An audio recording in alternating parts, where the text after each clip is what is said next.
Now at 5, a Southeast Kansas community's leader clarifies plans for union workers on a city payroll. Plus, the economic discussion that brought the lieutenant governor to Northeast Oklahoma. And Republicans are scrambling to come up with a new plan after a bipartisan funding deal fell apart. I'm Natalie Brand on Capitol Hill with what lawmakers are saying ahead of tomorrow's deadline to avert a government shutdown. The 4 states' most watched news starts now. The city manager of Coffeyville, Kansas says he will not be presenting a recommendation to city commissioners tonight about the city's relationship with local unions. This is KOIM News at 5. I'm Dow Quick. This comes after a letter sent to city employees received backlash from unions for drawing into question the future of unions in Coffeyville.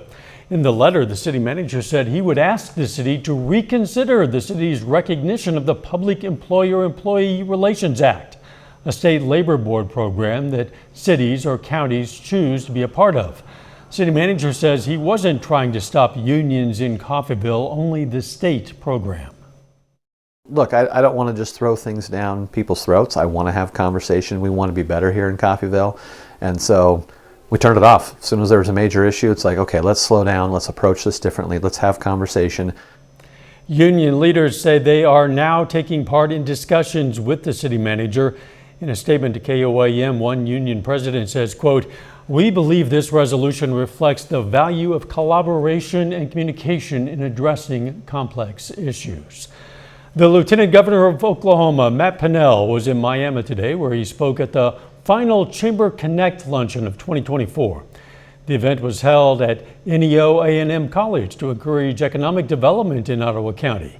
Pinnell spoke to elected officials, educators, and tribal leaders. One of the fields Pinnell says he sees expanding and bringing jobs to Oklahoma is the aerospace industry. The event was an opportunity to address concerns and gain support on economic development in Ottawa County. Keep our homegrown boys and girls in these communities, but also help drive some more business to this area of the state, help create more sales tax revenue as well. The event was hosted by the Miami Regional Chamber of Commerce. Let's check in with Chief Meteorologist Doug Heddy now for a first look at the weather.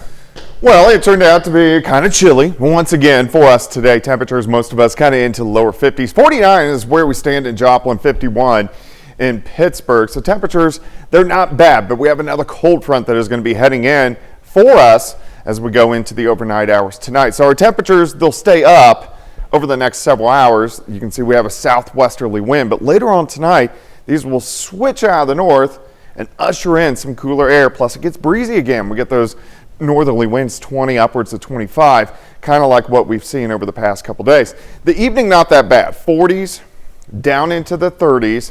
But again, late tonight, that's when our temperatures will slide into lower 20s.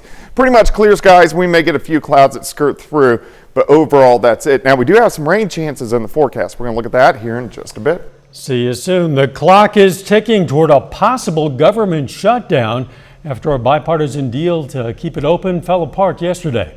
The shutdown will take effect tomorrow night at midnight if no deal can be reached. Now lawmakers are trying to figure out a new way forward. Natalie Brand has more details from Capitol Hill. Less than 24 hours after a bipartisan deal unraveled, Republicans are divided over how to move forward. This is a situation created by Mike Johnson and his leadership team, who clearly failed to coordinate with President Trump, failed to coordinate with their own members, created this bill that's a disaster. President-elect Donald Trump upended the initial agreement late Wednesday. He told CBS News' Robert Costa that the bill included too many concessions for Democrats, and he now says that he'll oppose any deal that doesn't remove a law limiting how much money the federal government can borrow. House Democrats say this is a problem of the Republicans' own making. We are prepared to move forward with the bipartisan agreement that we thought was negotiated in good faith with House Republicans, along with Senate Democrats and Senate Republicans. While some Republicans are calling for a narrow stopgap measure to avoid a shutdown, others are insisting $100 billion in disaster relief must be included. We're talking about a possible government shutdown here in Washington. Well, there are parts of this country that have been affected by the storm who are effectively shut down. And until we fund them, they have no hope. The latest funding fight also has some Republicans raising questions about Mike Johnson's future as House Speaker. This is what you get with Mike Johnson. You get total capitulation. The new Congress will vote for House Speaker January 3rd. Natalie Brand, CBS News, Capitol Hill. Trump told Fox News that Johnson can stay Speaker of the House if he acts decisively and tough. Luigi Mangione, the suspect in the murder of United Healthcare CEO Brian Thompson, waived his right to an extradition hearing and was flown from Pennsylvania to New York today. He was charged today with 4 federal crimes. This is in addition to the 11 charges he already faces in New York, including first-degree murder and furtherance of terrorism. The federal charges are significant because they open the possibility of the death penalty.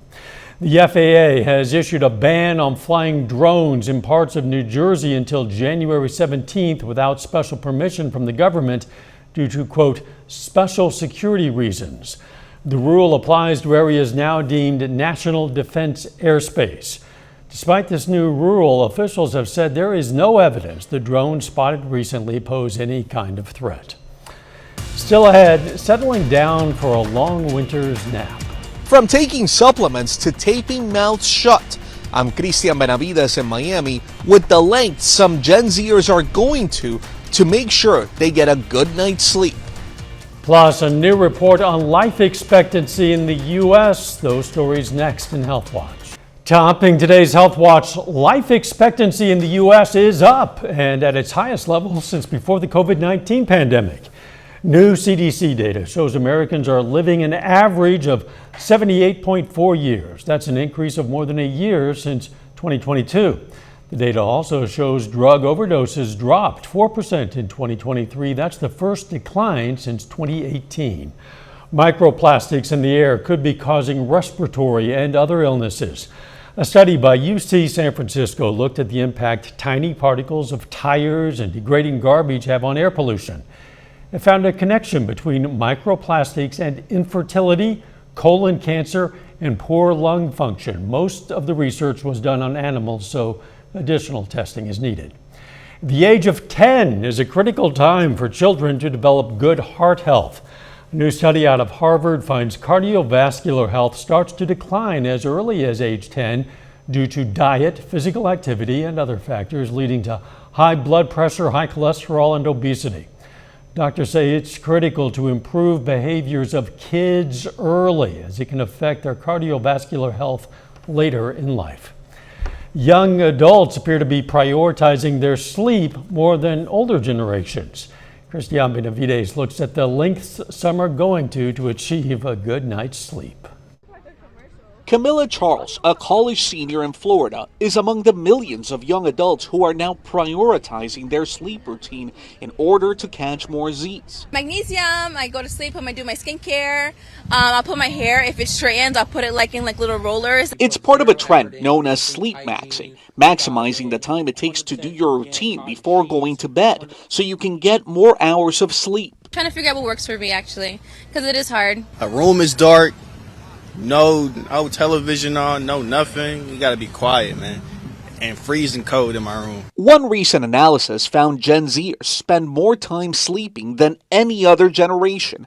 That same survey showed they also spent more time exercising and prioritizing self-care than others. You just want to make the quality better, which is a good thing. So it's a concept of health versus illness. Optimizing your health versus not the absence of illness. So same thing with sleeping. Even though they may be considered good sleepers overall, they want to make their sleep even better yet. While Gen Zers may be prioritizing sleep, a survey of all Americans found a majority, 57%, said they would feel better if they got more sleep. The American Academy of Sleep Medicine recommends 7 or 8 hours. I slept so good. On social media, some young people are going as far as taping their mouths shut, along with using nostril expanders. A lot of things people do that are not necessarily evidence-based. Dr. Rafael Pelayo with Stanford University warns against obsessing over those popular sleep trackers on smartphones. And if you're having trouble sleeping, it's best to consult your doctor. Cristian Benavides, CBS News, Miami. The Mayo Clinic recommends sticking to a sleep schedule, paying attention to what you eat, and creating a restful environment.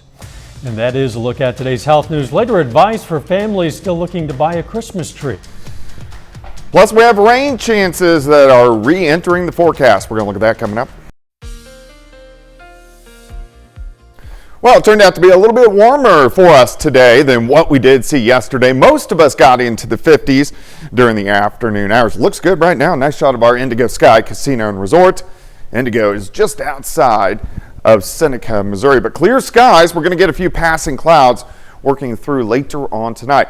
All right, so it's Thursday. On Thursday, our drought tracker, it updates, and this has been looking a lot better. Remember what it looked like just a couple months ago in October. So really most of the area is just dry. Still a little bit of a moderate drought in some of our Missouri counties. Besides that, looking a lot better because we've gotten rain over the past couple months. Look at the Arctic air to our north. So a cold front is surging in, and this is going to really cool us down late tonight. Temperatures, they're not bad right now. Upper 40s to lower 50s. We'll have a slow drop as we go through the evening hours. 49 southerly winds at about 5 to 10 across the region. Through the evening hours, looks fine. Slowly drop through the 40s down to 39 by midnight, but after midnight, that's when our cold front rushes in, and that's when our winds are going to start to pick up. So we have a southwesterly wind at this point in time, but they're going to crank around out of the north, get moving again. Winds gusting 20, 25 miles per hour at times by tomorrow morning. They come down a little bit late tomorrow, and then they're going to go back up once we get into Wednesday. All right, clear skies, not a whole bunch going on here. We can back out just a bit. You got snow across the Great Lakes. We have another storm system already moving into the Pacific Northwest, so it is going to start to get really active as we go through the next week or so. Let me walk you through time. Tonight, cold, lower 20s as we go into the morning hours. By noon, only about freezing. During the afternoon, I think most of us 36 or 37 degrees. So quite a bit colder than what we are seeing today. Tomorrow night, another cold one. We drop back near 20 for an overnight low. Let's go into your weekend. Saturday, a little bit better. We get back into the mid 40s for afternoon highs. Here's your day planner on Friday, 24 in the morning, 31 by noon. High temp, 37 degrees. Then we get a lot of changes. Our pattern really picks up next week. Still fairly quiet over the next couple days. Then we get this weird disorganized storm system on Monday into Tuesday, a little stronger wave. And then look at this, it's just system after system as we go really getting into Christmas and right after. So if you are traveling next week, here's what you can expect as of now. Rain, this is Monday evening into Tuesday. Of course, Tuesday is Christmas Eve, periods of rain, even into Wednesday morning. So you're going to wake up to a wet Christmas. This rain exits by Wednesday afternoon. Let's go into Thursday. Another band of showers pushing through the region during the day. So a lot to watch as we get into next week. We don't have any cold air, so we don't have to worry about snow, but we do have to worry about the rain. All right, 37 tomorrow, 46 Saturday, 52 on Sunday. Big warm up, upper 50s for Christmas Eve and Christmas Day. It really all next week is pretty mild, just chances for rain just about every single day. Okay, travelers will have to stay aware. Absolutely. Thanks, Doug. Neosho, Missouri man is soon to be a century old.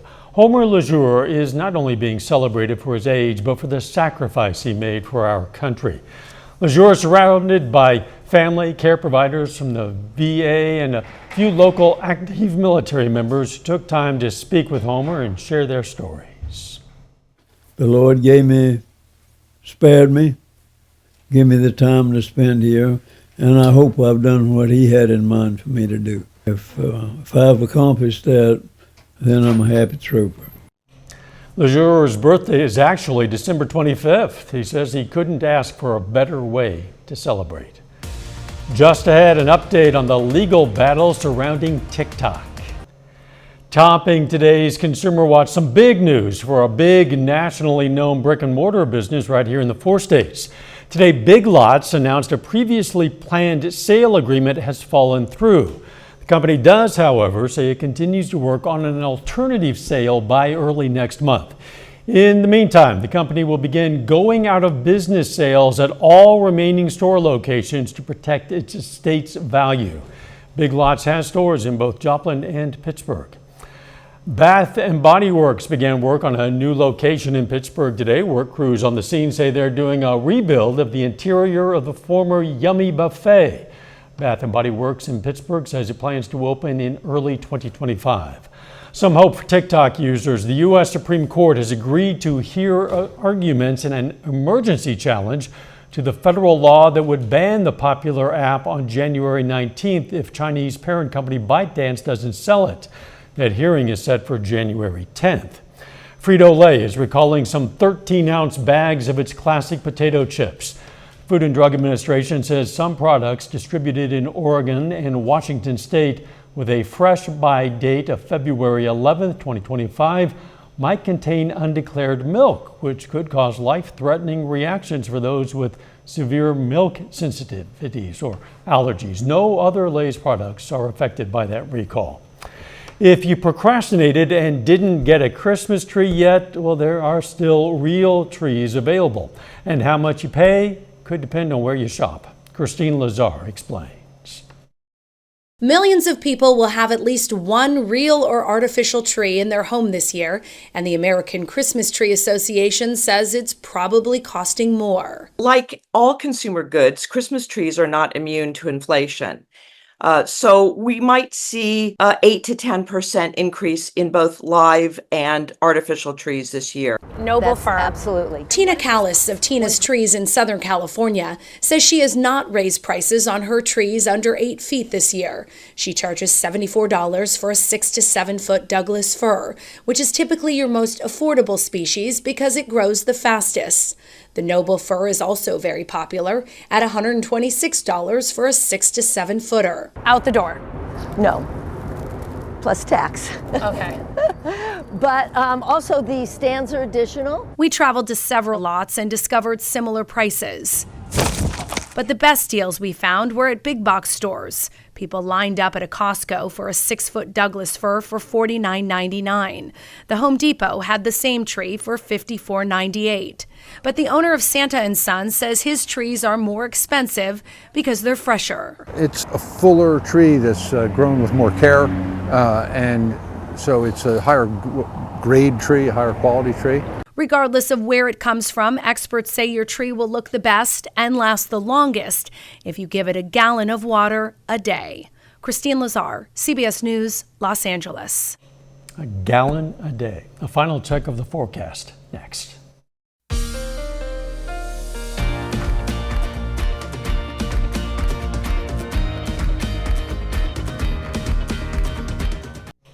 Up next on the CBS Evening News, reporting from Alaska's North Pole to meet some of Santa's helpers working to deliver gifts to the most remote areas of the U.S.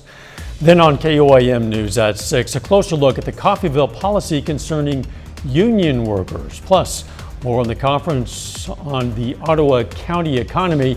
And Pitt State women's basketball travels to South Florida for a non-conference game. Stay with us for the CBS Evening News and then KOIM News at 6. The students from Southwest City Elementary in McDonald County are embracing the spirit of giving this holiday season. 3rd through 5th graders took to Main Street in Southwest City for some Christmas caroling. Teachers say this might be the only chance for some students to participate in a holiday tradition that connects them with their neighbors and the season's true meaning. I love seeing the students get out of the classroom and interacting with the people in the community. They just love it so much, and they enjoy walking around and seeing everybody. So the students love it. They're not the only ones. Leaders and business leaders say they loved how the students conducted themselves throughout the event. Beautiful singing as well. So weather, a bit of a mixed bag out there, huh? Yeah, temperatures kind of up and down. We go down tomorrow, a high of only 37, back into the 50s as we hit the weekend. Then several chances for rain moving in as we get into next week. Thanks, Doug, and thank you for joining us. CBS Evening News is next. And of course, we're going to be right back here for KOIM News at 6. We'll see you then. Let's make it a great evening.